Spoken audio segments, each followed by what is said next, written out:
Welcome, everybody. I now call the Affordability Committee meeting to order. This meeting is being held in person and electronically in accordance with the Municipal Act. Tonight, there is one public meeting being held. If you are joining the meeting virtually and have not yet registered and wish to speak, please email cityclerks@barrie.ca, and staff will email you the information to participate virtually. The public meeting is to review an application submitted by Innovative Planning Solutions on behalf of Windstar Ann Street LP for an amendment to the zoning bylaw and draft plan of subdivision to permit a residential development. The subject lands are municipally known as 435 Ann Street North and 33 Harrison Crescent. Members of the committee will be listening to the presentation, and comments received during the public meeting will not be making comments or debating the item tonight. Committee members will have an opportunity to provide comments when the staff report is considered by General Committee at a later date.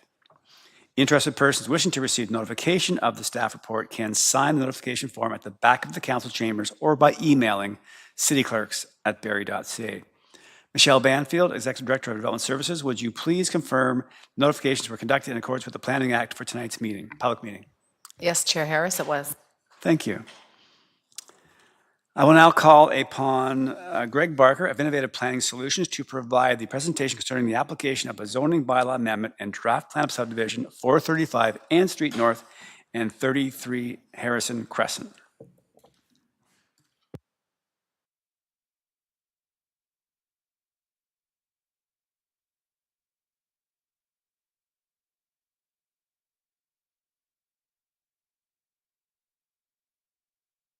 Your mic's not on, sir. Oh, there.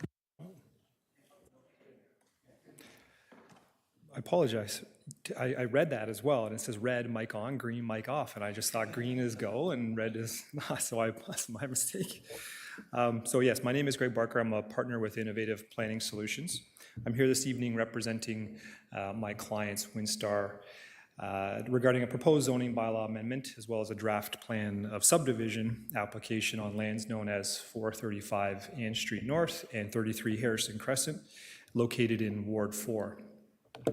The applications are being proposed to facilitate the development of up to 96 residential units on the lands. So the lands are made up of two properties, with the Ann Street lands historically known as the Hickling Estate, and was sold to the current owner in 2023, along with a small remnant piece of land known as 33 Harrison Crescent, which was acquired in early 2024. So collectively, the lands possess an area of 2.8 acres or 1.12 hectares, have 130 meters of frontage on Ann Street and 111 meters of frontage on Harrison. The site is currently vacant as the previous buildings were recently demolished and trees were removed in 2024. So in the slide here, it is a bit outdated. You do see an old outbuilding that was on the site, but the site has since been cleared. The site is also relatively flat. It does drop down immediately from Ann Street and gently slopes towards Harrison. This slide illustrates some of the surrounding uses, which are primarily residential in nature, particularly within the city limits, and more rural or agricultural within the township of Springwater, located to the north, including the Barrie Air Park. Additional uses include open space areas, institutional uses such as schools and places of worship, as well as a commercial plaza to the south of Livingston, where public transit and bike lanes are available, and that's identified in that blue line along Livingston. Further to the east is Bayfield Street, which offers convenient access to many amenities. And Ann Street is considered an arterial road under the city's official plan, where Harrison is considered a local road. And Hamner, which is located just to the south, is a local collector. From a planning policy perspective, the lands are identified as being within a neighborhood area in the city's official plan, which generally permits developments ranging from 50 to 125 units per hectare and up to 6 stories in height. And that is shown on the image on the left. And the image on the right is an excerpt from the city's zoning bylaw. And the majority of the site is zoned as agricultural or A, with the sliver of land on Harrison, 33 Harrison, presently zoned as residential 3. A conceptual site plan has been prepared for the lands, consisting, as I mentioned earlier, of up to 96 total units, including 84 stacked back-to-back townhouses, 4 single detached, and 8 semi-detached dwellings. The singles and the semis would be accessed from Harrison Crescent, would provide for 3-bedroom units, roughly 2,000 square feet in size, with 2 parking spaces per unit. The 84 condominium townhouses would be accessed from Ann Street and includes 132 parking spaces, which equates to a ratio of 1.57 per unit. There's landscape buffers, private condo roads, as well as a combination of both private and common outdoor amenity areas. These townhouse units would range in size from 900 to 1,300 square feet, offering both 2 and 3 bedroom units. And so this slide here, this simply just color codes the built forms. The purple represents the stacked back-to-back townhouses within 5 separate buildings and at 4 stories, with the 4th story being a recessed rooftop amenity space, which I'll show shortly in some renderings. And then the blue represents the proposed semi-detached dwellings, and the orange represent the proposed single-detached dwellings.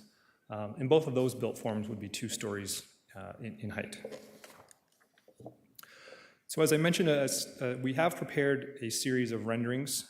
This image here shows a view facing northeast from the northern site access on Ann Street. And as I mentioned, you can visualize the recessed 4th story amenity space along the foreground and the top of the building. And then this view is facing north along Harrison Crescent. This shows the semi-detached dwellings in the foreground, and as you come around the corner, transitioning into the singles, and then of course the townhouse dwellings in the background. And then this final image shows the proposed single detached dwellings along Harrison, facing generally to the west, again with the townhouses in the background. So to permit the development as contemplated, a zoning bylaw amendment application has been submitted, and this application proposes to rezone the lands into 3 separate residential categories based on the built forms proposed.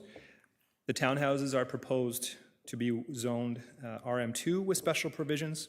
The semi-detached dwellings are proposed to be zoned RM1 with special provisions, and the single detached dwellings are proposed to be zoned R3 with special provisions. This slide here illustrates the proposed special provisions being considered for the stacked back-to-back townhouses, and they relate to front and rear yard setback reductions, increased lot coverage, gross floor area, height, and density.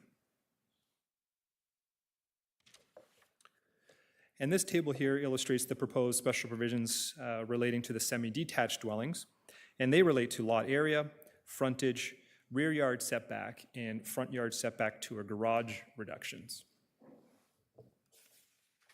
And lastly, the special provisions being considered for the single detached dwellings relate to lot area, front yard setback to the garage, and rear yard setback reductions.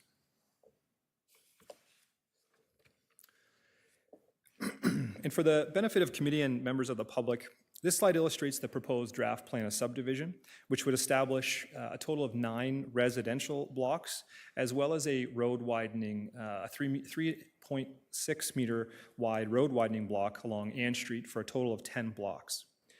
And what this draft plan would do, it is more of a technical requirement, but it is required to facilitate the proposal.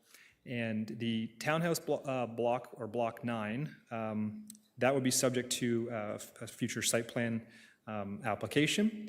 And then the 4 single detached dwellings, they're proposed within lots 5, 6, 7, and 8, while the semi-detached would be subject to blocks 1 through 4 and a future part lot control process if approved.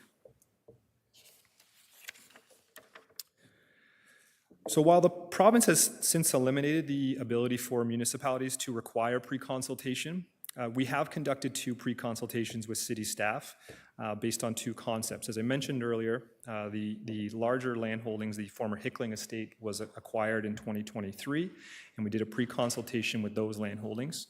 The additional lands were acquired, and the concept was revised, and a subsequent pre-consultation was held based on the concept before committee this evening. And it's through these processes we have gained quite a bit of valuable feedback from staff and agencies involved, and have made some revisions to the concept. Through these processes, the city has also confirmed the list of submission materials for a complete application. Those studies have been prepared. They're listed on the screen here. And they have been submitted. They're available for review and comment from the public as well. And additionally, we have conducted a neighborhood meeting with members of the public, staff, as well as the Ward 4 councillor. This was held on August 22nd of last year, of 2024. And there were approximately 12 members of the public in attendance at that meeting. The concerns raised and noted at that time, they generally related to height, traffic, some general transportation questions, parking issues, building design, privacy, construction and operational issues such as noise and snow storage, as well as the loss of agricultural lands. So as I mentioned, the materials that we have submitted, they form part of the complete application, and they were also prepared in part to address comments raised at that meeting where possible. So in summary, a zoning bylaw amendment application has been submitted along with a draft plan of subdivision. If approved, the applications would facilitate the development of 96 residential units, including stacked back-to-backs, semi-detached and single detached homes. The development provides intensification in proximity to supportive land uses such as schools, commercial lands, public transit, and will contribute to the range of available housing options in the area on otherwise vacant lands. And it's our opinion that this proposal is consistent with and conforms to all levels of planning policy, including the City of Barrie's official plan. So this concludes my presentation, Mr. Chair, and if there are any questions, I am available to answer. Thank you. Great, and thank you. I will now call upon Tyler Butler, planner from the Development Services Department, to provide an update on the status of the application. Mr. Butler. Good evening, Chair Harris and members of the Affordability Committee. In addition to the presentation from Greg Barker from Innovative Planning Solutions, a memorandum was provided to the committee to describe the application. And I'm going to provide an update regarding the status of the application, the primary planning and land use matters being considered by staff at this time. As identified by Greg, the application proposes to rezone the subject lands from agricultural and residential single detached dwelling third density to 3 separate zones to account for the built form types proposed. So those are residential multiple dwelling second density with special provisions, residential multiple dwelling first density with special provisions, and residential single detached dwelling third density with special provisions in accordance with the City of Barrie's comprehensive zoning bylaw. Now, the purpose of this zoning bylaw amendment application is to facilitate the future development of a residential subdivision that would ultimately result in the development of 96 dwelling units, inclusive of 4 single detached dwellings and 8 semi-detached dwellings, with 84 dwelling units proposed as stacked back-to-back townhouses within a condominium block, which would have access onto Ann Street. As identified, a neighborhood meeting was held virtually through the Zoom platform on August 22nd with approximately 12 attendees, including Ward 4 Councillor Amy Corser, City Planning staff, and the applicant's planning consultant in attendance. The following matters were raised by the public at that meeting: and traffic concerns on Ann Street as it relates to the proposed increase in units in the area, building height as it relates to the proposed stacked back-to-back townhouse units, building design as it relates to the proposed built form types fronting onto Harrison Court, and perceived privacy concerns as it relates to overlook conditions on adjacent single detached residential properties. The application is currently under review by planning staff in the city's technical review departments and external agencies. The primary land use matters being considered by staff at this time include compliance with provincial planning policy in the city's official plan and zoning bylaw, justification and appropriateness of the requested site-specific provisions, site servicing, grading, stormwater management as it relates to conformity with city standards, an understanding of the functionality of the site as proposed, including but not limited to landscape landscaping, amenities, pedestrian connectivity and safety, and vehicular circulation. And lastly, compatibility and consistency of the proposed development with the existing approvals and anticipated development in the area. Our next step, so staff are going to continue to work with the applicant and members of the public to address any feedback received through the public consultation process, as well as those comments raised through the technical analysis of this application by staff and agency partners. All comments received during the technical review process, as well as comments provided at the neighborhood and public meetings, will be included and addressed in the planning staff report targeted to be brought forward for General Committee's consideration in Q2 of 2025. If approved, the associated draft plan of subdivision will be considered by staff through the delegated approval process.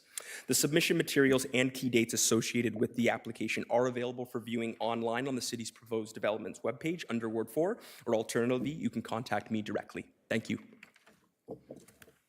Great. Thank you, Mr. Butler. Excuse me. We'll now move to public comments. I believe we have 2 people registered. I now will invite Mike Beard to provide comments. Mr. Beard, please approach the podium and give us your first and last name and address for the record. Thank you. Good evening, Mayor and committee members. My name is Mike Beard, and I live with my wife, Sheila, at 36 Harrison Crescent. We're on that big curve right across the street from this development. So last September 24th and 25th, we witnessed the destruction of the century-old house across the street at 435 Ann. 2 steam shovels just whacked away at the old structure for 2 days, lifting the boards, the flooring, and the debris upwards of 20 feet into the air and dropping it on all the ground while it broke into pieces, and then they did it again and again, and it dropped into the dump trucks. Together they raised a vast amount of dust that at times seemed brown, but in the sunlight was more of a bronzy color. The wind blowing directly down Ann Street from the northwest sent the dust cloud straight into the house that borders the property. We watched this go on for 2 days. I took a couple videos. The trees in my yard could hardly be seen through the haze. After this, we all had to wash off our cars, and that was just from 2 days. Now, I'm somewhere between 3rd and 4th stage chronic kidney disease. My wife has had leukemia for 12 years, and this year it flared up. We have spent the last 3 months going back and forth to the hospital for immunotherapy. That's a fancy word for chemo. That means she has no resistance to disease. And because of her leukemia and advanced COPD, chronic obstruction pulmonary disease from bronchitis, we've been sequestered inside the house since before the pandemic. She cannot get sick, and as her full-time caregiver, I cannot get sick. So my first question to the Planning Committee is, where do I go to find somebody in the government who cares about our air? The air at 36 Harrison Crescent, or for that matter, the neighborhood residents' quality of breathing in the next, 2 years? Where do we get our air measured and tested? What service in Barrie will help us keep our air safe for breathing? The wind that came from the northwest that day, but far more typical is the wind from the southwest. And I know because I've shoveled the snow there for many years, it comes directly from that property onto my property. And I think that for the next 2 years, I'm going to be subject to whatever the whims of this development committee decides on. If anyone, is there anyone on this committee who cares if my residence in Barrie will remain livable or viable or even sellable in the next couple of years? As you can tell, we're in no position to wrap it up and go anywhere. So we're there for the duration. Where do we go when our air turns brown in the foreseeable future? When my wife turns to me and says she can't breathe, which she has in the past, and probably will do so in the next couple of years for sure. What plans do you have for that? And once it's all up and you have, say, 135 cars underground, where does all the gas and fumes from that go? And I can tell you, it's going to come right across the street to my land. Now, I'm not filled with confidence since the owners of the site have shown such contempt and disrespect for the health of nearby neighbors, and the city didn't care when the air turned brown and then the century-old trees came down too. Evidently, the city didn't care about them either. I can only expect the same blatant disregard for the health and well-being of the citizens of Barrie going forward. I ask, how long will the construction last? Will you warn the residents when you're going to pollute the air?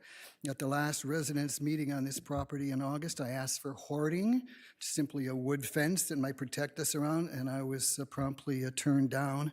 And I wonder who in the city is taking any responsibility for the health of your residents. Thank you. Ms. Beer, thank you for your comments. If there are any members of the public who wish to provide comments, please approach the podium and begin by stating your first and last name and address for the record. Is there anybody in the chambers? Seeing none, we'll now look to our virtual.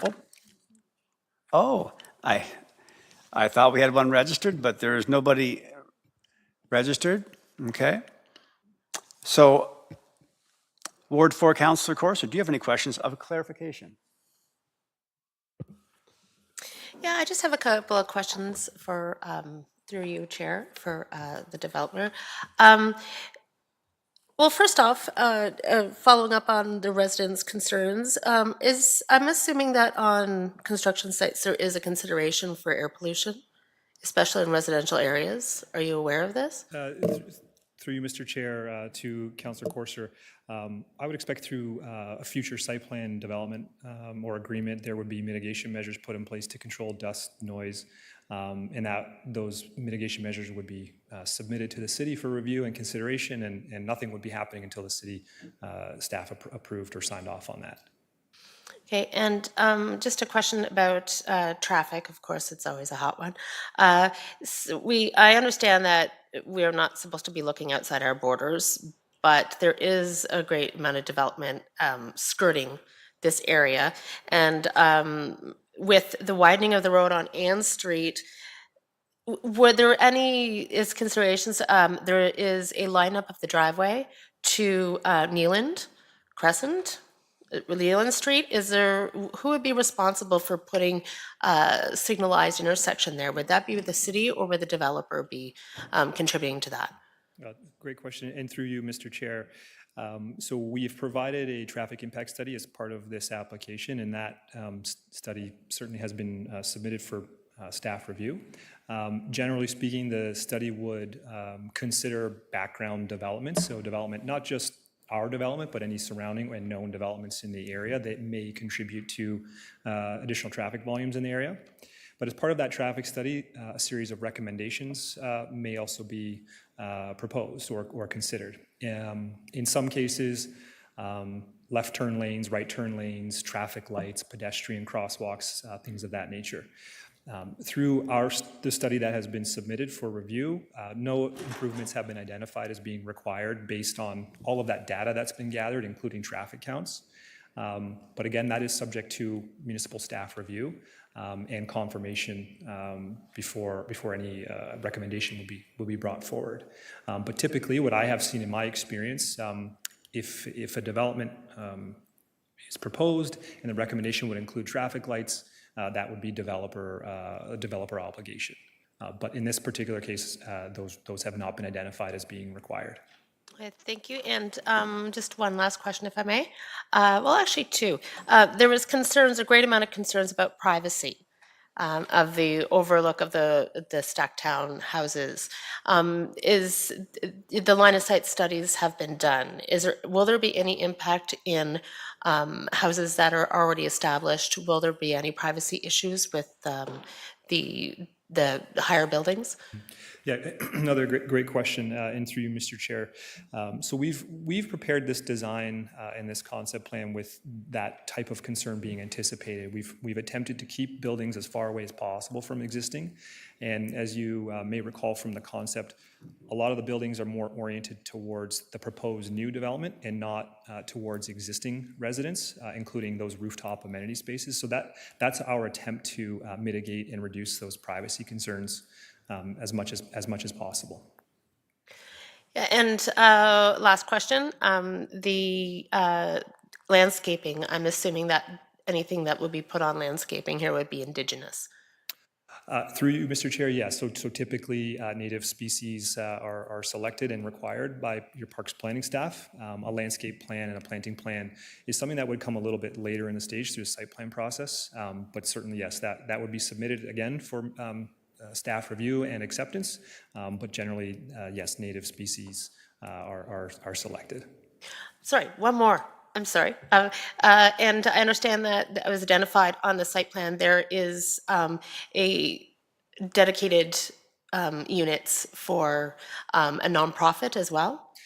Yes, through you, Mr. Chair. So as the time of submitting the applications, there were conversations and handshake agreements around incorporating a not-for-profit housing organization. As far as I know, those conversations have sort of hit a bit of a roadblock. So I'm not sure if that housing corporation is still interested or not, but my client remains open to engaging with them to provide for affordable housing options. Okay, well, thank you very much. That's all the questions I have for now. Thank you. Great. Thank you, Mr. Barker, and thank you, Councillor Corser.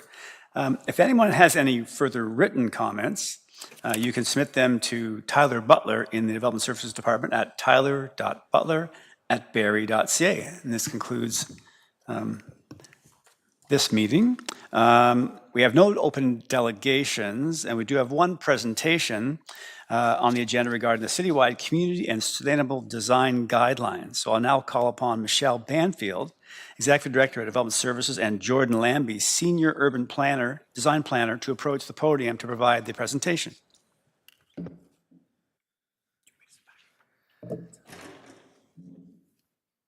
Thank you very much, Chair Harris, for the introduction.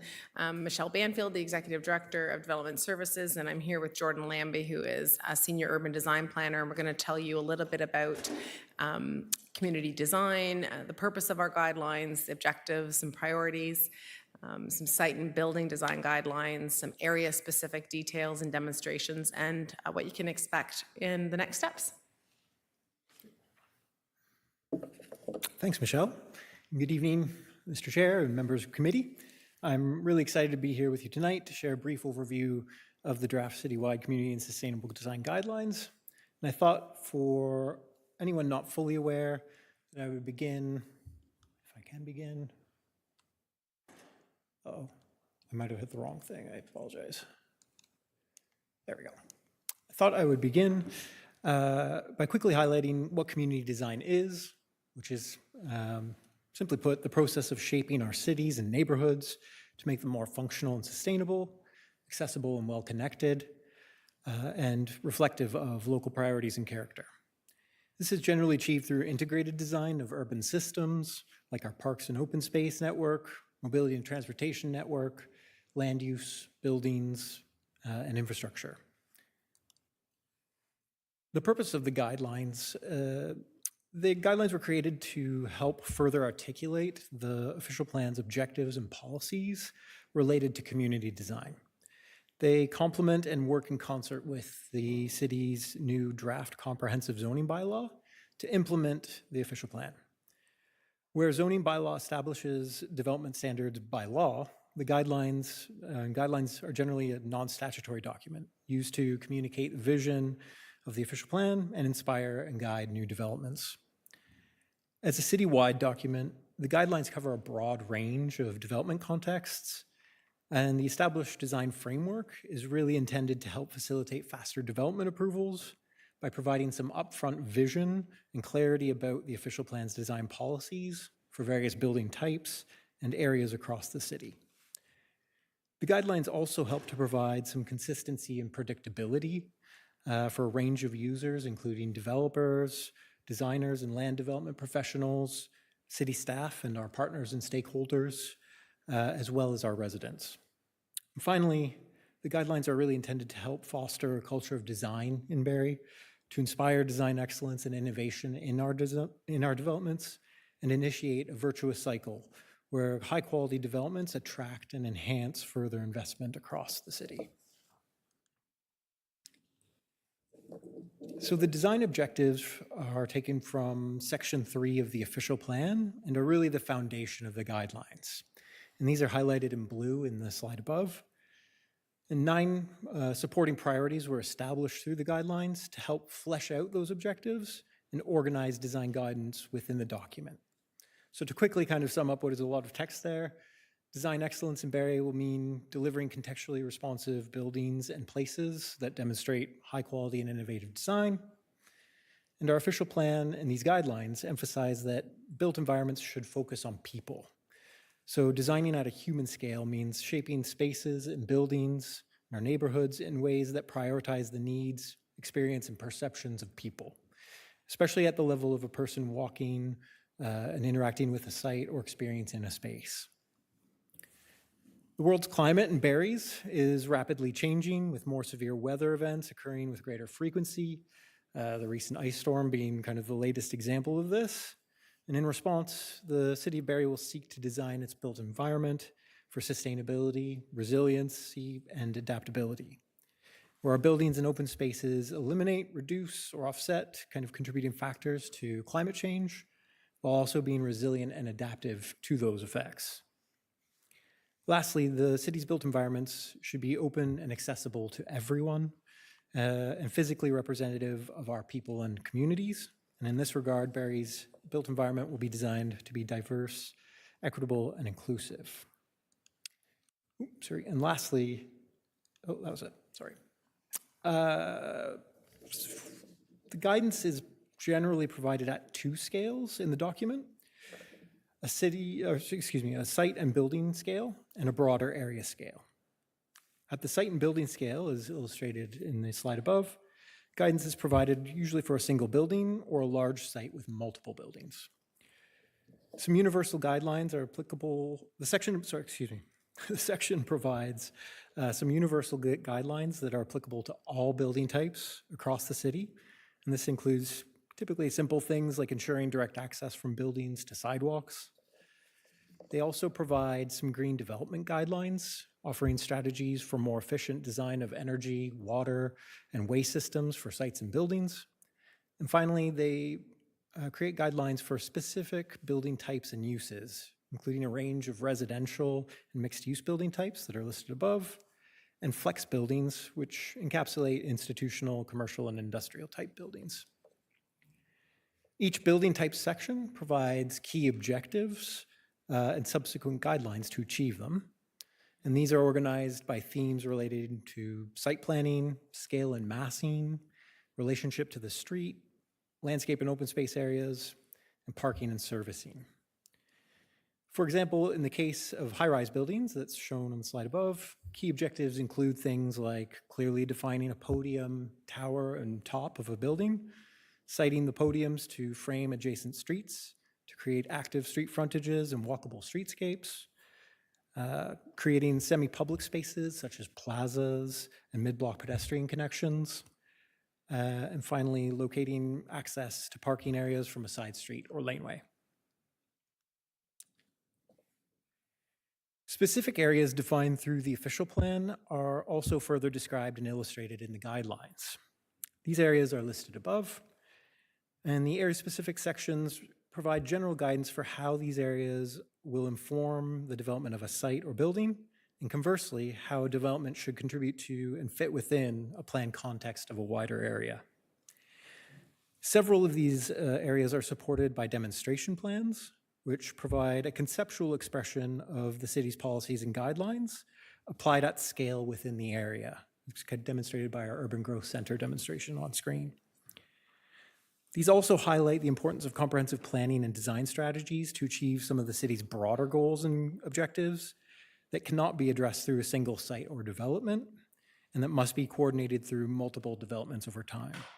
So this includes things such as creating a connected and walkable street network, or locating and creating new parks that help the city create a comprehensive and connected green network of parks and natural heritage.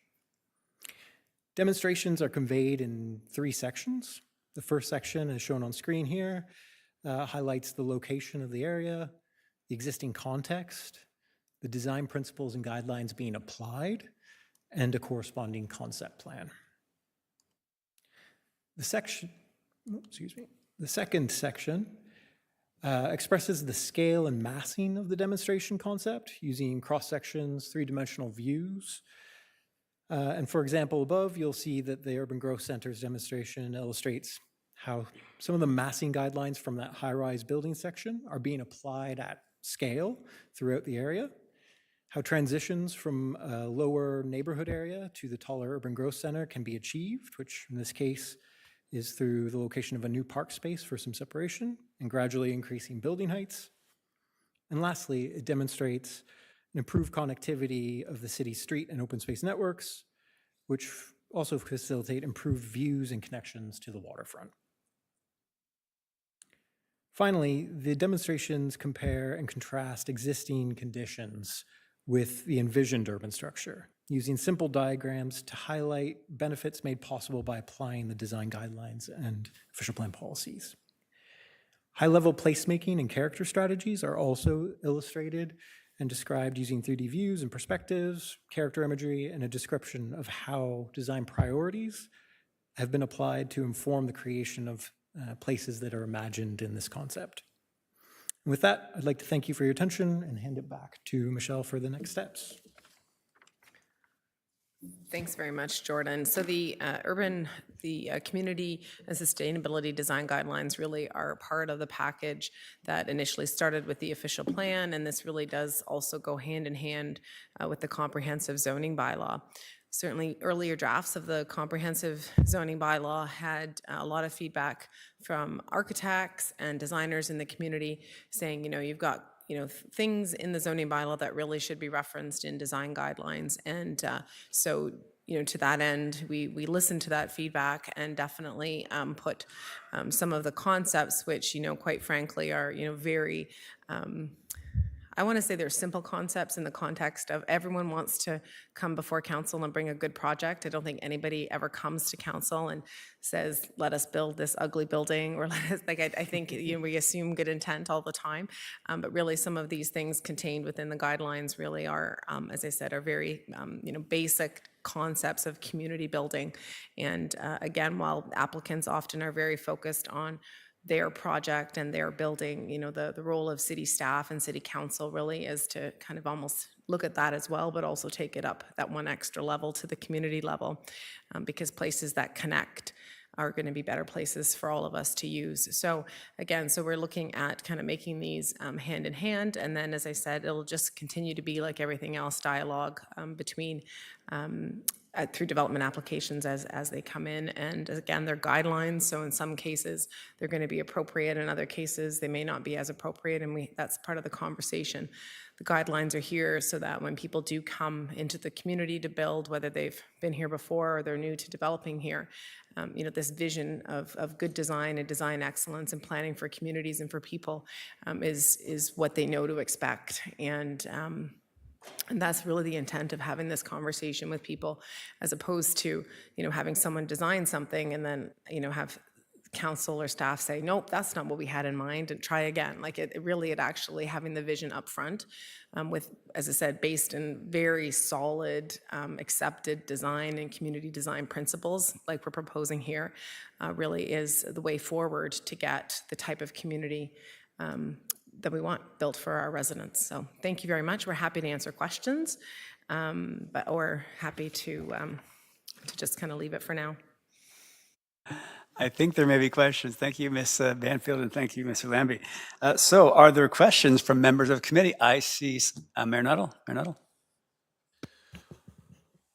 Thank you for the presentation. I have a few, and I think this is probably the best place to start is at this slide. So if we can leave slide 10 up, that would be fantastic. It's better looking than me anyway. There we go.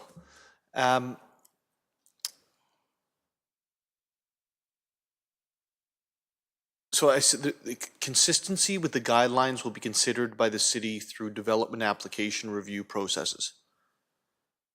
Can you define that for me? Through you, Chair Harris, to Mayor Nuttall. Absolutely. I mean, the wording specifically is consistency with, and that means, these elements of good design, human-centric design, pedestrian connections, all of those things will be considered as we review development applications. But, the wording is very specific. It's not in the zoning bylaw. It doesn't mean strict adherence to. It doesn't mean that we're going to get 100% of everything in every application. It really is, as I said, the word of consistency is really meant to be, look, this is what we're trying to do. The applicant will say, this is how we are going to contribute to this. And as I said, it really is more of a conversation. So as I said, it's not strict wording. It's not in the zoning bylaw. It really is, that these principles are supposed to be considered. And in some cases, they're going to be more easily applied than others. But that's kind of the intention of that. So I'll ask questions, and I think maybe it's not even appropriate for me to give comments at this point, but I don't know where the trigger is to make comments, because this is a presentation. I think that there's a memorandum associated. So maybe we have to refer this back as an item to our committee. I would probably look to the clerk through you, Mr. Chair, if that's okay, for clarification on that in terms of commentary versus questions. So, Madam Clerk, am I correct? Is it not the place to make comments, and we could refer to for discussion at Affordability Committee? Through Chair Harris to Mayor Nettle. This is just a presentation. It's not like a public meeting, so you can make comments and put a recommendation forward if you want at this time, because it's an actual staff presentation, so you're allowed to, at an advisory committee, to do that process. You wouldn't have to refer anything back to staff. Perfect. I can continue to learn, Mr. Chair. I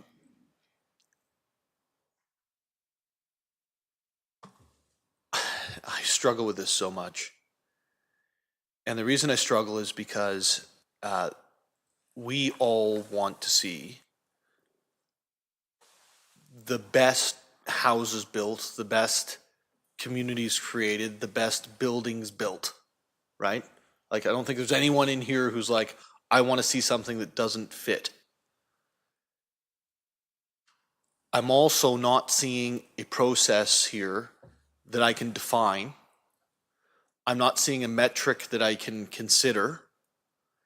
I'm not seeing a process which I can review. I am seeing unlimited opportunities to slow down approvals. Maybe not unlimited. Maybe there's, 76 of them or 80 of them.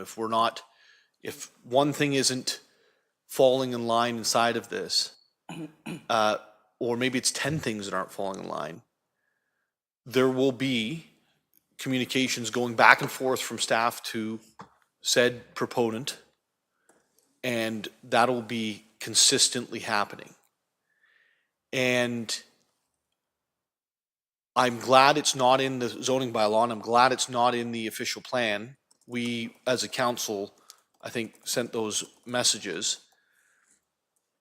But I am concerned that we're creating another document outside of that, which I think we need to have, right? We do have to have. That will be very difficult. Sorry, it's no longer up there. That'll be very difficult for us to manage. And we're all going to get the calls that say this, that, or the other. I thought these were shoulds, not shalls. Now, communicating to the development community that this is what we would like to see is a good thing. Like, it actually is a very good thing. And we hope that those things are adhered to where they make sense. But I am very, very, very concerned. And I want to highlight, I'm very concerned that when we're talking about this, what we're not actually talking about is how we meet our housing goals for our own youth that can't buy houses. And how this helps us ramp up for young people to be able to get housing, and for seniors to be able to find somewhere to find a better housing than perhaps just living in a 4-bedroom that they can't afford to get out of because the other housing is so expensive. And I think this is like a conversation that's happening in isolation of the real world that the rest of us are living in, right? Which is like, we have to work so hard, and the planning staff at the City of Barrie have to work so hard to be able to get us even into a position to be able to get close to our targets right now, because the market sucks. And I'm very concerned that if we don't have a defined process in which these recommendations or guidelines are considered, that they will actually end up being another barrier that prevents us doing what we've all agreed that we need to do. And we're not all going to agree on everything all the time, but we have agreed that we need to get more housing, more affordable housing, more attainable housing to market. And I really, really hope this isn't going to be one of those things that becomes an inhibitor on it. Mr. Chair. Thank you, Mayor Nuttall. You good? You good? Okay, thank you. I'll go to members of committee first, and I see some hands from non-members committee. So, Deputy Thompson, I see you. Thank you, Chair Harris, and thank you for the presentation.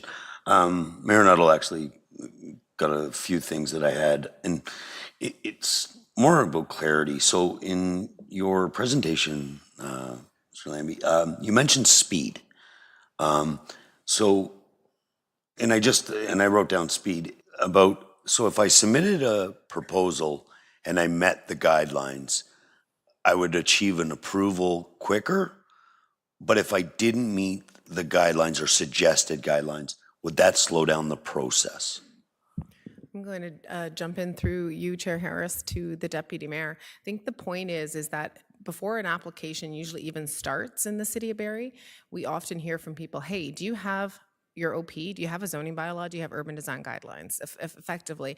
And all of those pieces of information are available for people. So people often come to us to say, what is the vision? Because they do want to contribute to that vision. So it's not about the fact that the application is going to get approved faster if they agree with the vision. It's the fact that the vision articulates to them how, to the developer, the designer, what they want to bring something to the City of Barrie that the City of Barrie wants. And so that's, in the absence of design guidelines, they're guessing, quite frankly, like they're guessing. So that's the piece of it. So it's that clarity piece.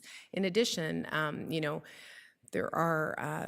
we have terms of reference for any sort of studies or plans or reports, requirements that we ask for people. So we're not necessarily suggesting for every single project there's going to be an intensive review against these guidelines. It's really going to be most of the cases that you see that are either bigger projects or bigger buildings, quite frankly.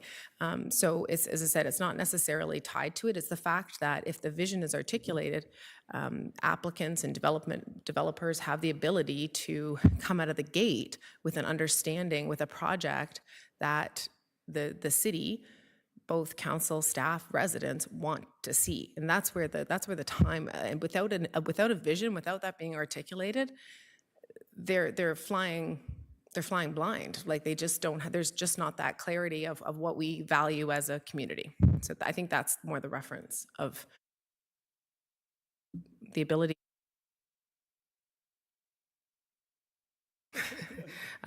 with articulating that vision.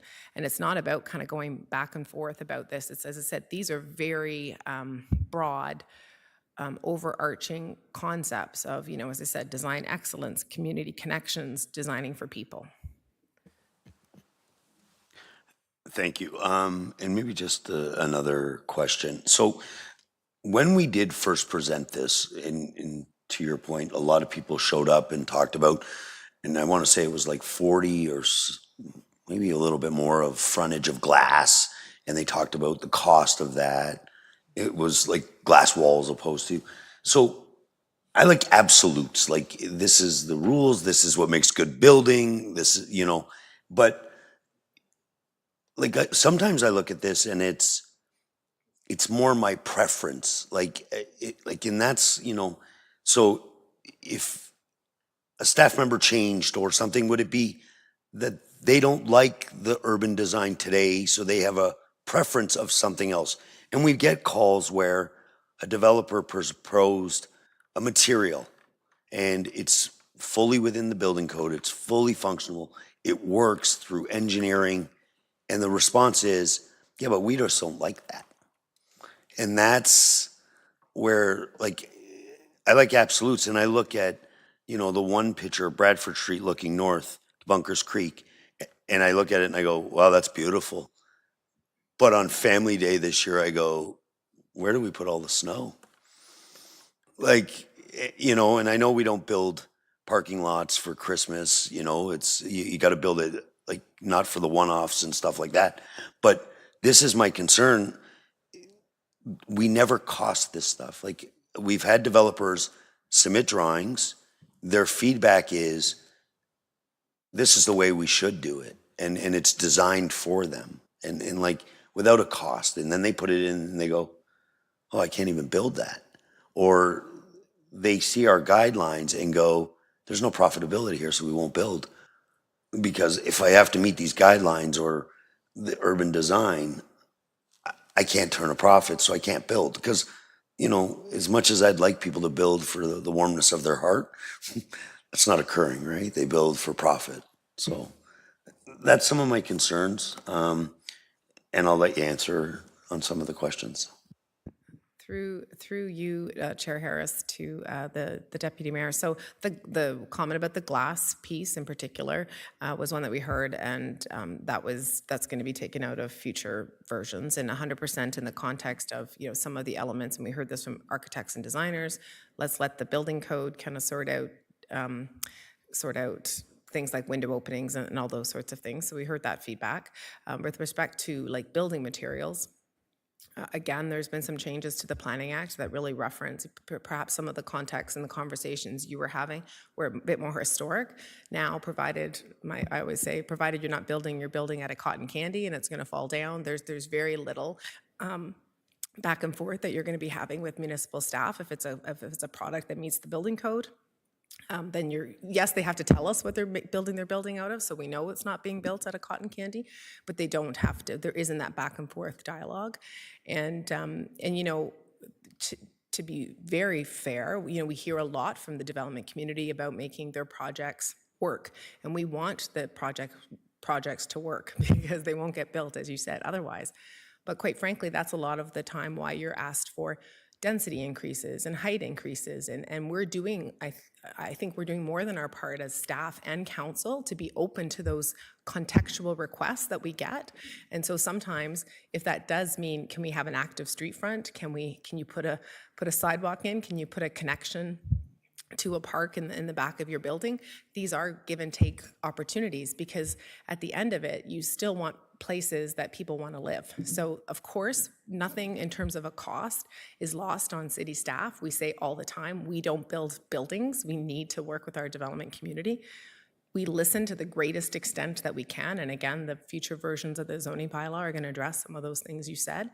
And I think it is a conversation. I think that's what everything about this development community and the work that city staff and council do, it's the conversation. And I know that when you talk about having a conversation, that we continue to talk about how long does it take. Well, our conversations still take a lot quicker than a lot of other municipalities, and we get to recommendation reports for council to consider a lot quicker than other municipalities.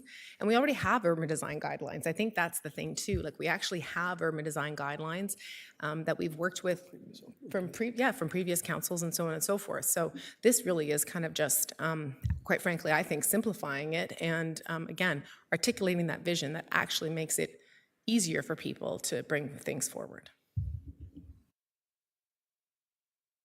Thank you. Any other from committee members? Yeah, thank you. And trying not to monopolize this, but on page 10 again, sorry, Carl, I apologize. When it says envisioning and creating plans that meet the city's community design goals, objectives, and policies, what happens if they don't?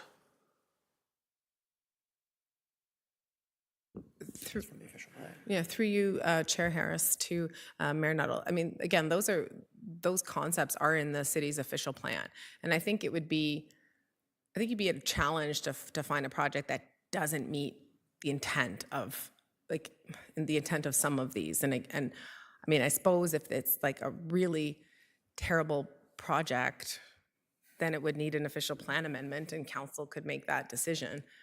But these are the elements of things that we would be looking for from the context of the official plan.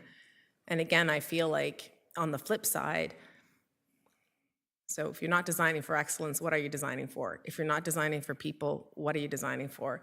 If you're not designing for sustainability or inclusion, like these things to me are as kind of the price of admission. And again, we're not suggesting that it's the best building. We're not suggesting it's studded with diamonds or what have you. It's really, these are things that are embedded into what staff and council and I think our residents would want to see. But again, in some areas of the community, these elements are going to be more prevalent than in others. So if they don't bring something forward that matches, nothing happens. So they bring it forward and it's missing 10 points. Okay, let's just say there's 10 of those shoulds instead of shalls that they don't have. We just go, okay, process it. Or is there a conversation that goes back to them? Through you, Chair Harris, to Mayor Nuttall, I don't actually recall an example of where we've been at such a stalemate. But I think a stalemate implies that there's been a conversation.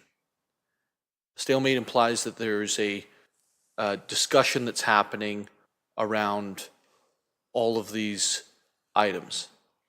And one of the things that we constantly hear from the province about, quite frankly, is like the untangibles of slowing down processes, right? The things that aren't, exactly identified in the process of maybe it's a rezoning, maybe it's a site plan, maybe it's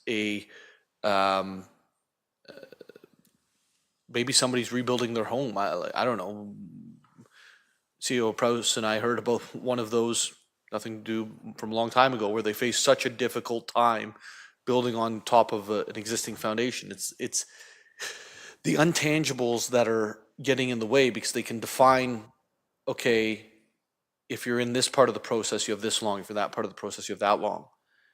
But I guess my question is, what is the holdup period for, or what are the timelines that you're willing to say we would be working through that for this period of time in the course of a proposal? Because if somebody doesn't agree with, let's say I'm the planner and someone doesn't agree with me in what I'm saying and where I want to put the connection to the sidewalk, or where I, want, and this is a real live one, how wide we wanted the boulevard to be between an internal road and a development that's bringing 1,000 units, right?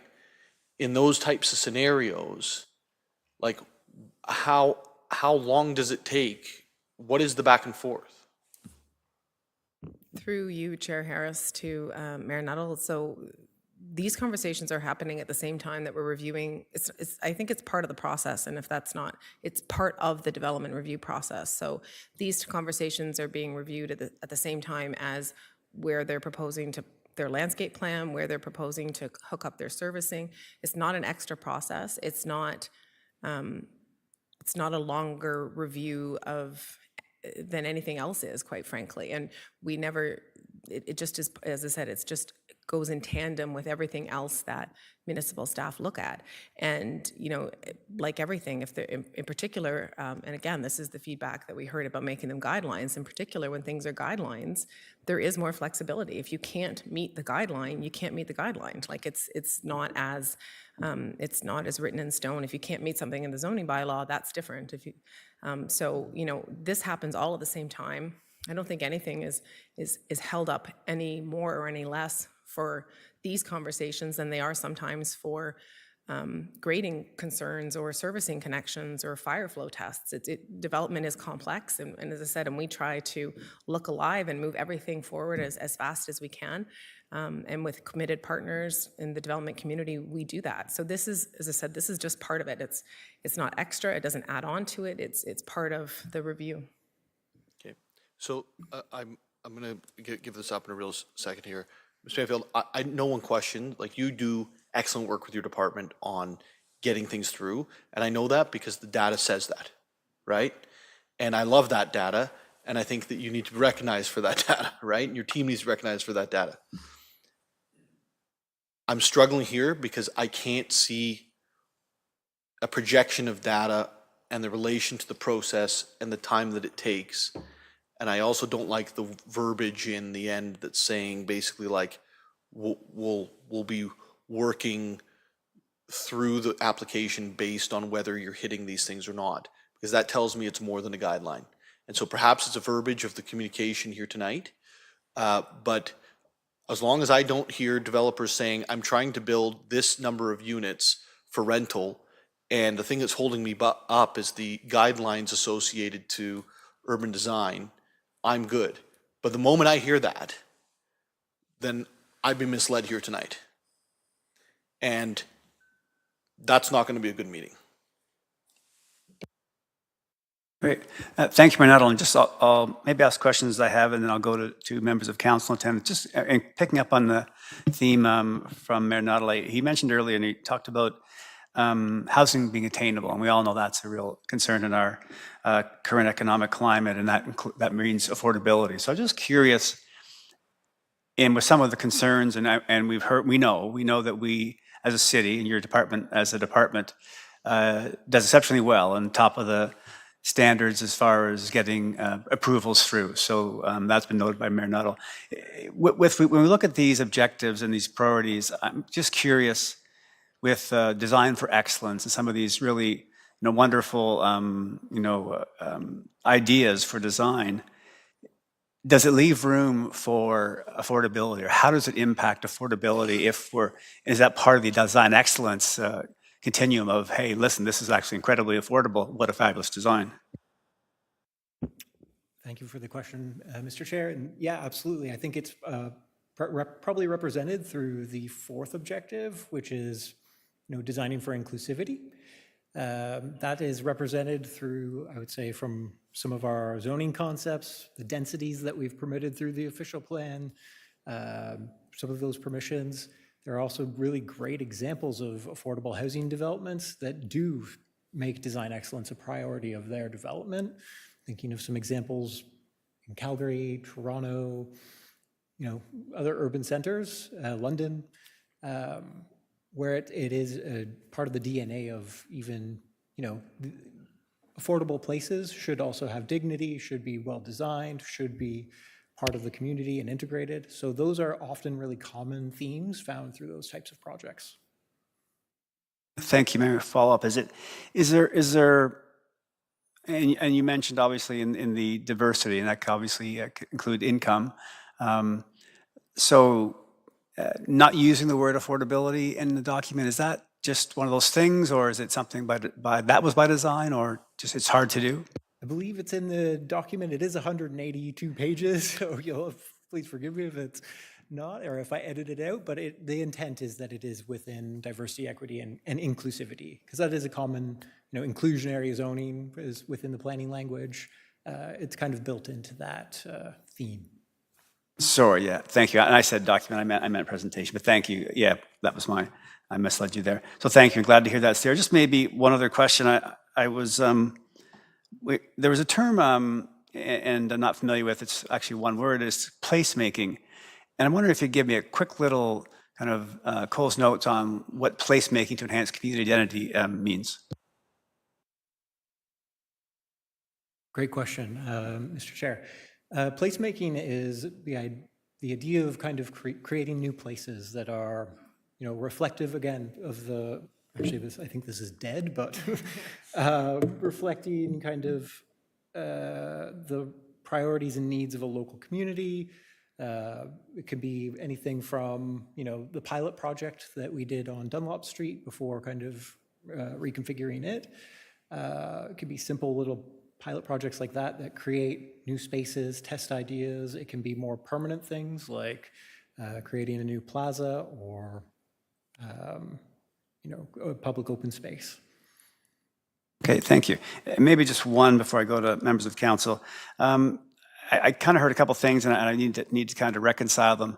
And Ms. Banfield, you had said that developers and builders look for guidelines. They kind of want to know what you're looking for, and then I also heard you say that we already have guidelines. So I'm just kind of wondering, is the key element here is that these are new guidelines, and that that balance between what Deputy Mayor Thompson is concerns around, will this create delay? And Mayor Nuttall, knowing that we do exceptionally well with processing applications. So how do we reconcile that?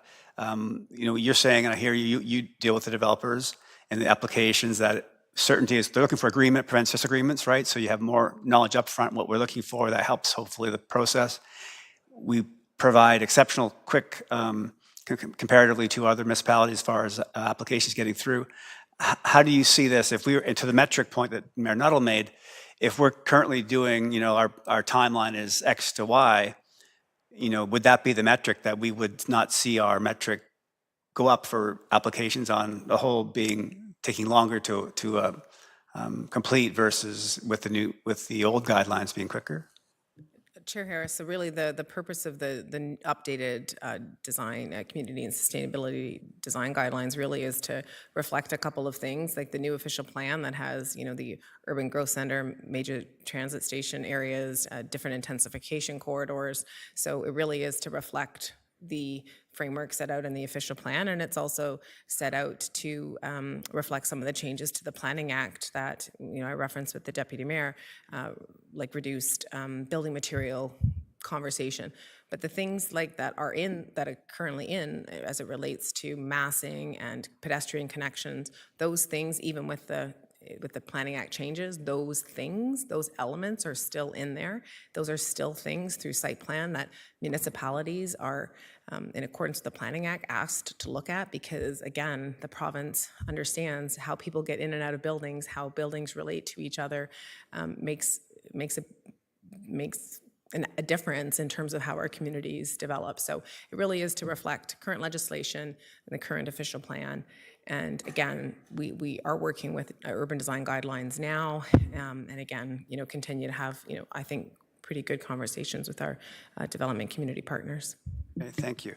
And now I have members of council in attendance, and I have first Councilor Morales. Thank you, Chair Harris. To the placemaking point and priorities of the community, right away, I think it stands out for everybody: more housing. You can't have the conversations whether you just instinctively know that or you want to go the academic route with Maslow's hierarchy of needs. You don't have time to think of other things until you have the housing. I agree with more or less all of the comments Mayor Nuttall said, especially on how you ended, Mayor Nuttall. One of the points about possible derailment, and again, build. Lists us at number one. Your KPIs, Ms. Banfield, and your departments are incredible. But the moment that we stop trying to pursue efficiency and results is when we become the next Kodak in terms of planning. So I think the comments were fair, Mayor Nuttall, and they should continue to be asked. Those derailment opportunities, by the way, with having these things do materialize.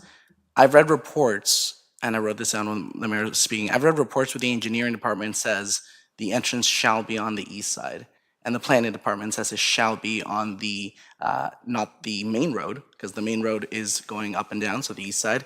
It should be on the local road or the lower order collector road. So the planning department says it shall be on the south side. I can think of, this was before your time as Banfield, I can think of times where this was in conflict. And I know we're taking it out of the zoning bylaw, but I have a problem and I'll address it later. It happened with the high school in Ward 10. That was held up. By the way, I was part of the team that held it up, so I'll just say that clearly, but that was held up on urban design standards for multiple months. I still think it was the wrong decision on that. That's a very unique, interesting file. It's not a private developer, it's not housing, but that's definitely an example on how that happens. And there are many other files. There's one in Ward 9, the first and only so far, one that has been appealed to the OMB at that time, now OLT, which was 669 Yonge Street. It's now a building, but they wanted kind of a drive-through, so building. So these things do happen kind of in the past. And Carl, if you could put up the slide that Mayor Nuttall had asked to be up when he was speaking. No, the other one, the one 10, slide 10, please. Thank you.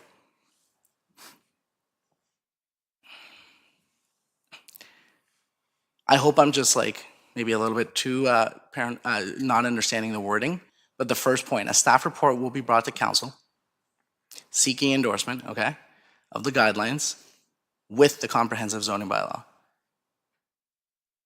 So I hope I'm wrong. But part of me interprets that the comprehensive zoning bylaw with that's an active part of that. So does that mean that if we endorse that staff report, it's going to sway the direction of the zoning bylaw, and the zoning bylaw is going to be in more of character with the design guidelines, or the design guidelines are going to be more in character with the zoning bylaw? And I'll actually pose that as a question. Through you, Mr. Chair, to Councilor Morales, thank you for the question. I hope I can answer this correctly, but so I think the intent is to have the guidelines. First off, I'll say they're envisioned as sister documents to implement the official plan. Again, the bylaw is kind of the hammer, and the guidelines are more of the vision and kind of objective piece of it.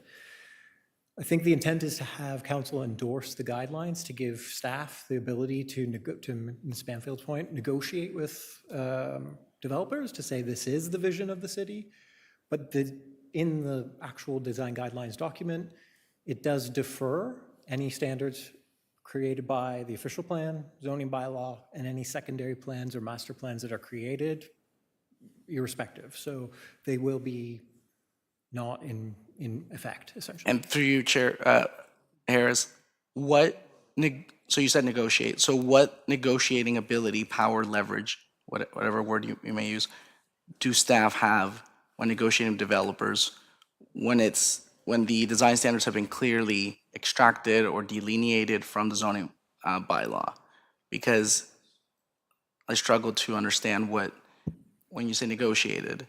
Through you, Chair Harris, to Councilor Morales, so I think that's the whole intent of why they're guidelines and not part of the zoning bylaw. I mean, they're not standards. So anything that is a standard would either need to be met or would either need to be changed through a minor variance or through a zoning bylaw amendment. But if there was something in the guidelines that couldn't be achieved, couldn't be done, then that's it. It ends. We can't do that because of this. And that's it. Fair enough. I appreciate that answer. In closing, Chair Harris, I'm as apprehensive about this as Mayor Nuttall, and we'll see where it goes, and even share a lot of concerns with Deputy Mayor Thompson. I've been around long enough to see that, and it doesn't happen on purpose. Again, nobody wants a bad design. No one in planning doesn't want to. They're doing their objective job of processing it without opinions. However, I've seen enough files over 10 years that with one file, something that might be a directive and a suggestion, and I've been on files where I've put added red tape suggestions to files, EV rough-ins and things of that nature, is considered a rough-in. It says duly noted and then gone. And then, so for one file, I might encounter something like a 3-meter landscape buffer area for tree plantation as in the past, as kind of a suggestive. And it doesn't derail their project because they either pay to have that go towards tree budgets, which we now have a huge comprehensive policy that allows it to be done properly in Barrie. Well, another project, it goes on and on and on and on, and that is not a big issue for developers who own dozens and hundreds of acres in New Barrie, because they're not going to derail a project, if you will, over a couple of meters. They have a lot of room.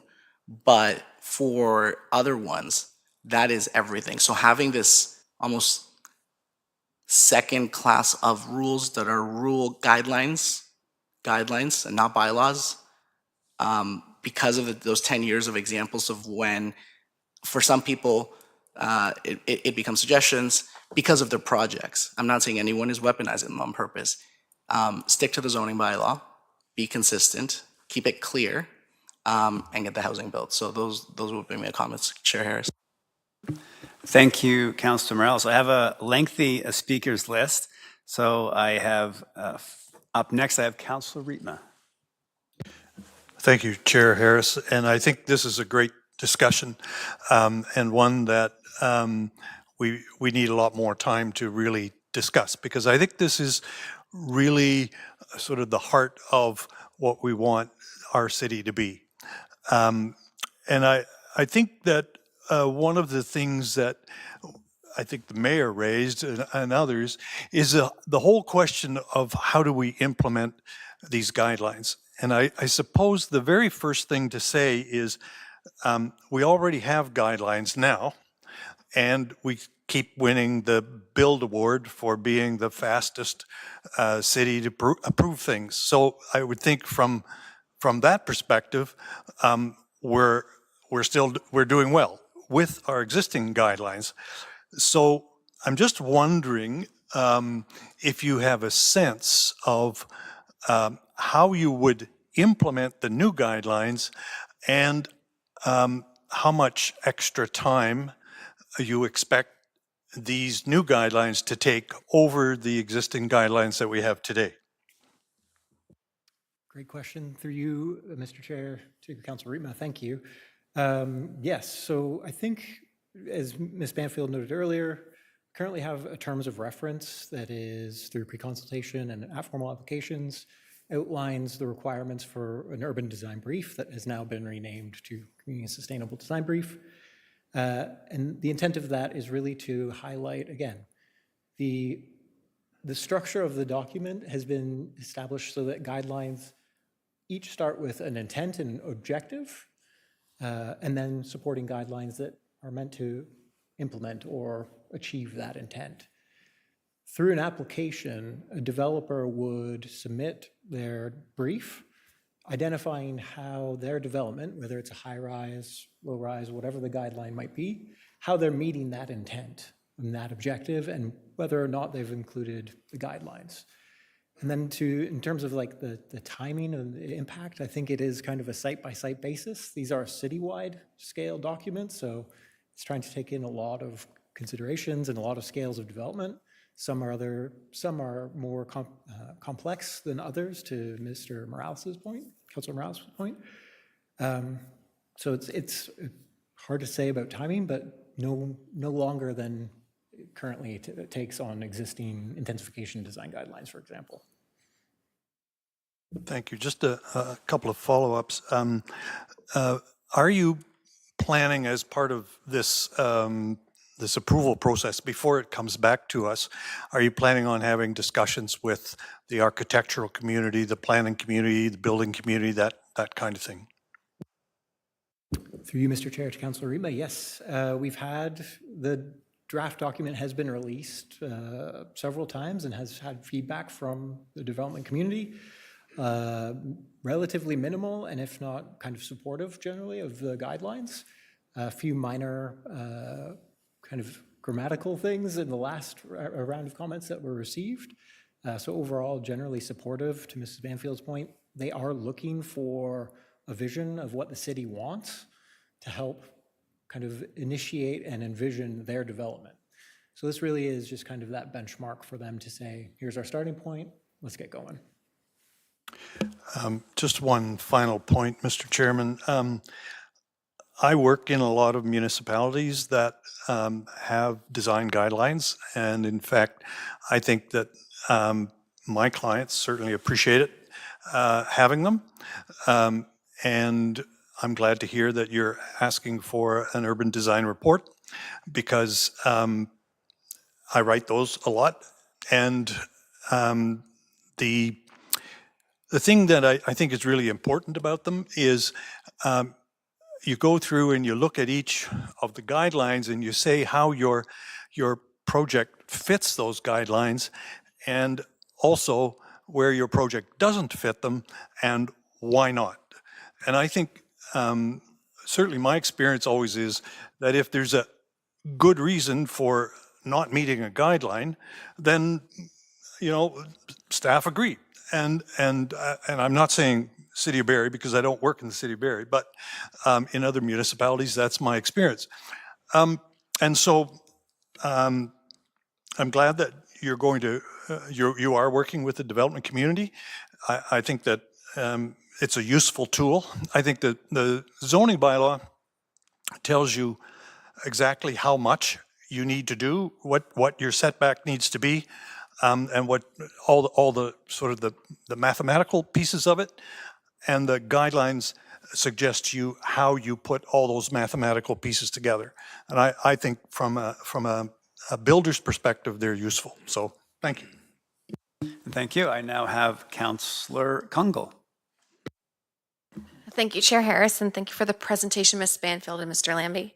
I'm actually quite excited about this. So, you know, there's some things just in the commentary. I'm going to revisit my own perspective on where I see great value in this. And outside of the presentation, the wealth of information that you actually have public facing on this and the work that's been done in the concept. So I actually really appreciate the way you've identified the intention around how you're laying out the guidelines and different aspects around sustainability. I think those things I've heard at a resident level have been asked about, and we've made major gains as a city on things that we were saying are a priority, but I think this type of document has been long in the waiting. And so I do appreciate that it's come back. So, you know, from that context, yes, we had it. Yes, we used it. And I believe even what was documented here is that throughout the consultation that you had, the community consistently voiced the need for a higher standard of urban design development across the city. So I kind of see this as, call it a vision. I see it as a value proposition. Like this is, we have, I think, a bit more of a visually engaging, more detailed declaration of how we aim to inspire people to think about space. So I like that because I don't see a change in process. I'm just seeing a more in-depth, robust resource that can help describe things that align to our strategic directions. And I know probably one of the biggest things I've really struggled with as a counselor who tries to protect good engagement is the whole process. And we can't move outside of the process we're regulated towards. But the angst of residents when in that first step, when you can put any spaghetti on the wall and see what sticks. And I always think about, you know, that process does harm.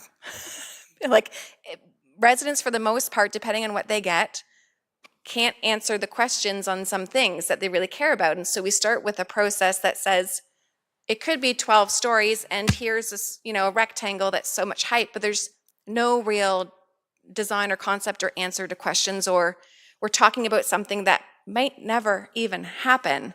But we're not putting tools in residents' hands necessarily as best as I think we could if they had something like this that had a little bit more on it where they can change the conversation, which is, how could you make it look like this? Or how could we incorporate things like this? Instead, it feels like, in my personal, you know, view, the saturation questions are parking, traffic, shadow, and or, you know, hearing that some residents have gone out and acquired planners to be able to help them have a conversation.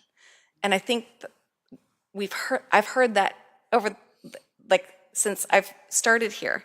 And I think this could be a really valuable tool to also connect with residents to say, this resource might help you think about maybe getting excited or inspired or asking a developer a different question, or asking a developer about, you know, what about connected streets and how would flow work differently? So I think it will help us to have a better conversation. I think we get there through the process, but I've always really struggled with how it feels like we're forced to start, because everybody's at the beginning of a concept or idea generation, but no one knows what they're going to live with in the end at that stage, and people are trying to get involved in the process. So I think it's a critical tool, actually, around having better conversations. My one question is, I've heard some comments about windows. I'm not sure where this fits in there, but my lens on this question is, we're seeing a lot of, I'm hearing through different health tables, a lot of interest around paying attention to access to light. And so I'm actually seeing the work, I call it the habit, the guidelines, the practice that's quite historical in Denmark, getting some interesting attention, especially when we look at built communities and community design and how people are actually starting to partner with agencies if they're co-locating or choosing a business or choosing a neighborhood. But if they're choosing space, even for a healthy workforce or staff, they're looking for spaces that don't put you in a closed room without access to windows or natural light. And so I'm not sure where that would fit into this. Again, I know they're not requirements, but when we talk about that, I mean, the research out of the Danes talks a bit about the view of light around vision, health, and energy. And so I think those are things that will be very interesting, because once built, I mean, it's going to be the home of different people over time. And so it's not just for the first person, but I think the long-term vision is sometimes I feel like, the conversation's about affordability, but it's also about long-term livability. And I think we won't solve one problem with easy answers, but I also don't feel like when we're talking about design, we can still inspire people and see what they can do within their tools and resources and collaborations around what they can come up with.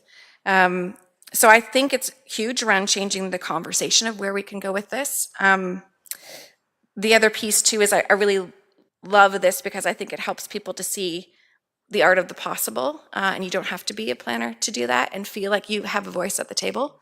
And we are also seeing, and if people are not paying attention to this, there is global concern, national concern around loneliness and isolation. And so when we're talking a bit about the importance of the built environment and design, I think sometimes we have become a little short-sighted about what that means around wellness over time, and or the change in what we're seeing right now around resiliency and people. Outside of that, my only other question is, we've done great work around becoming bird-friendly certified. That came with a passionate group of individuals through Nature Barrie, but a lot of our ability to actually meet those requirements came down to how City year over year has actually set the direction for standards around building. So we were just recertified. So while we celebrate that and those that are taking that approach, there's other things that we've been trying to do for a very long time, like being certified as a bike-friendly city. Those things have different elements, but I'm hoping that there is some type of connection when we talk about urban design guidelines for people to look at these, but also say, when you think about these things, they also align to those things that we stand tall on and don't want to actually compromise as we go forward. And maybe we look at, okay, we've got that bylaw or practice, or, it comes down to materials, but why it's important to, if you can, to select some materials because it has a bigger impact from an environment standard that's not just necessarily air quality, but also habitat. Anyways, just my comments. I think it's really important work. I think it's good conversation because I do feel like there's maybe some misunderstanding about how this is going to operate. My understanding is it's just basically working with the process we've had before. It's not making any requirements, but we're giving something with a deeper amount of content, vision, and understanding that allows people to say, oh, like this is something I can have a conversation about, or this is something that could be possible, and I have to fit that into then my other goals, right? My bottom line, my footprint, and my scope, but really, I think we're looking to inspire. So I thank you for your work and your professionalism around bringing that into something that not only might be a tool for developers, but for me, really could be a phenomenal tool for residents. I see you nodding. Did you want to comment? No, sorry. There was a lot. I appreciate the comments through you, Mr. Chair, to Councillor Klungel. There was a lot to kind of chew on, but yes, the design guidelines do address bird design or bird-friendly design in some of the building-specific guidelines around development adjacent to parks in particular, but also high and mid-rise buildings. So that is integrated. The conversation around access to light and kind of some of those considerations, I'll try to tie it back to kind of conversations with Mayor Nuttall and Councillor Morales. I think this document is trying to say yes to housing, and we want to achieve all these things. It's yes to housing, but can we get some of these objectives as well? And that's built through the official plan and our zoning bylaw. There really are, we've unlocked a lot of density. We've unlocked a lot of opportunities for new development. We want to make sure that we're achieving some of our other objectives as well. And so the design guidelines do provide some feedback and direction on massing and scale of buildings. So for high-rise building example, there's tower separation distances that we're looking for, even at townhouses, making sure that they're not built 3 meters apart, but have access to daylight for the livability of that space. And, the guidelines do, again, look at, okay, if we get that, how can you also get some additional density? And so that is integrated into it. So it's a yes and. Thanks. Thank you. I now have Councillor Corser. Thank you. Through you, Chair Harris, to our planners. This is a hugely important document to me. Like, this is one of the biggest things I've seen, in my opinion, the forward looking of what we want our community to be. And sitting in these chairs, we are a fast growing city. I was born here. I've seen it. I've seen the explosion. I know when it was all farmland. We all have seen communities that have been poorly planned and did not have a guideline on how they were built. And the examples are overflowing. And I think that what is brought forward that I'm looking at today is an excellent start to what our vision is for going forward as our city grows further and further. We're growing so quickly that we need to be able to plan. We're building for today, but we're also building for the future. And we need to create, as said, communities, human scale design for livability, like equity and inclusion, like having those green spaces, having that light, having these things in our community and actually kind of baked into what we want as a guideline, as an expectation, as we're moving, well, maybe not expectation, but a guideline when people come into the city to do development, that they see the vision as well. And I think that this is this is absolutely wonderful, and I think that we are winning awards, as mentioned, for how quickly we're getting things, rubber stamped here. And as mentioned before, this is not to slow this wouldn't slow down the process anymore than what the process is now. It's just tweaking what was already there for a guideline, because you mentioned that there already was a guideline. Is that correct? Yeah. So this is just updating to modernize to what we know it makes healthy communities. As we know more, we do better. So this to me is an excellent initiative, and I really appreciate this coming forward. Thank you.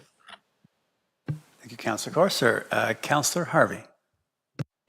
Yeah, thank you, Chair Harris. Through you to staff. Obviously, one of the bigger issues that I've had in my ward is more of the infill related stuff. And not that it's a bad development, but the single row of townhouses at Athabasca, very attractive looking homes. However, they don't match anything that's even remotely in the area, look very out of place with the exterior of them. However, then if you go to Mapleton and Essa, Habitat for Humanity's build very much blends in with the existing community that's there.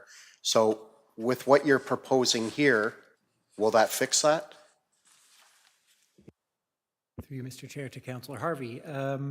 Unfortunately, because of the changes to the Planning Act, we can't comment on materiality. We can still comment technically on community character through a zoning bylaw, Section 34 of the Planning Act.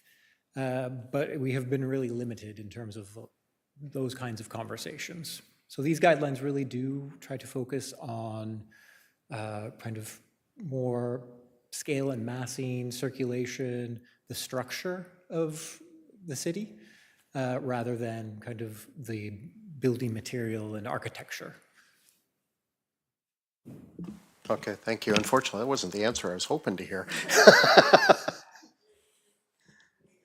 Through you, Chair Harris, to Councillor Harvey. I think this is as a classic example of we had these conversations. We said to the applicant, hey, put your front door on Essa. Hey, do this. They're like, yeah, no, we're good. So I think that's a perfect example of the conversation. Like, we suggest things, and I don't think, and council should really think, there's so many times when, through the review of development applications, through work with yourselves and work with your residents, we're having those conversations. Every time we ask a developer to change where they collect their garbage from, or every time we ask a developer to create a larger setback because it interfaces with existing residents, these are all the conversations that that we would have, that we continue to have. So, again, we are already having these conversations with the development community, and sometimes they agree with us and sometimes we don't, and projects still get built and constructed. Great, thank you. And just one other question, and not infill related. However, obviously with all the development going on the Hewitts and the Salem side, obviously we're extremely far along, more so on the Hewitt side. But even the planning side with the developers are very far along on the Salem side. And obviously we've seen phase 1 being constructed as we speak. My concern would be if all of a sudden a document like this comes out, how much of a curveball is that going to be for these large developments that are planned out all across the south end of our city? Because obviously we can't expect that they're already even 20% into creating their first draft of the next phase, that all of a sudden we're going to throw a curveball at them and expect them to do a 180 for us. So I'm just wondering how that's going to play out. Through you, Councillor Harris, to Councillor Harvey, it isn't like if anybody that's in the process would continue in the process. Most times, in most cases, with very few exceptions, would a city standard change midway through anybody's approval that would impact the work that they've already done. We hear from the development community all the time that those types of changes would be catastrophic to their projects, and that is never the intent of anything the city brings forward. Great, thank you. It sounds like this probably, and again, not on you guys, because you may not have even been here, but this sounds like something that probably should have evolved 15 years ago before we got as far into it. And obviously it'll impact further developments, but thank you for your work. Thank you, Councillor Harvey. Councillor Hamilton, finally. Thank you, through you. I didn't realize there was such a long list. I think I forgot what I was going to say, but I will be brief because I don't want to repeat what was already said, and I actually think Councillor Corsair probably alluded to what I was going to speak to anyway, but I didn't share some of the concerns that were shared earlier, and that was why I put my hand up. I thought this document was excellent. To me, a bylaw is a bylaw. You're bound to it. Guideline is a guideline. Exactly what this is, right? It shows a vision, how we want the city to look and feel. I love the fact that you guys included the development community in this and sought their input. It sounded to me like they're generally supportive of this, and the fact that it's not in a bylaw now and it's not constraining, it really is just sort of setting exactly what was said, that vision, which I think is so important. I would love to live in a city like this. I think it looks absolutely great. So yeah, I just want to say job well done. I clearly understand the distinction between a bylaw and a guideline. I have no fear in terms of this holding up processes. I think your team does an excellent job when it comes to efficiency. And I don't think there's any curveballs in here that would be major surprises to developers either. But I think this really identifies how we want the future to look. I agree with Councillor Harvey. I think this should have been done a long time ago. So kudos to you and your team for doing this. I think it probably was a lot of work. And I'm very happy to see this is in the direction we're heading in. So thank you. Great. Thank you, Councillor Hamilton. Mayor Nuttall. Yeah, I just wanted to highlight to everyone, if you get a chance, go and check out what Partners in Home Building, this was a mayor's task force in Mississauga, where Mayor Parrish put together a task force to look at how they could speed up home building and how they could meet the day. This is traditionally a municipality that's very, very, very, very, I don't want to say NIMBY, but probably could say that. Someone would say that. And they've taken a very, I think, credible approach, including many of the things that have been outlined inside of our guidelines have been put forward. But I think there's some definitive differences in the tone of the recommendations from the task force. Reforming, and this isn't on tonight's, but reforming DC charges, taxes, and fees. And then when you move past the monetary, the headline for the second one is update building and design standards, which is what's being done. But it has a second part of that, which is to help boost supply and make building more affordable, right? And so if we only focus on the one side and we aren't putting into consideration with the rest, that's where I start hitting alarm bells and go, we're not meeting what we are being asked by the province to do. So I would encourage everyone to go and take a look at this. It's a very well done document. And in fact, all of the big city mayors were talking about it last week, how well it was done. Great. Thank you, Mayor Nuttall. And I think that closes our questions. So thank you very much, Ms. Banfield and Mr. Lambie. Great comments and questions? That now takes us to reports of advisory committees, and there is one advisory committee report to be received. The report from the Heritage Barrie Committee dated March 25th, 2025. There are no reports of the Office of the Corporation. There's no items for discussion. That takes us to adjournment. This concludes the Affordability Committee meeting at 8:14. Thank you. And for those here, we'll take 10 minutes before we begin council. Thank you.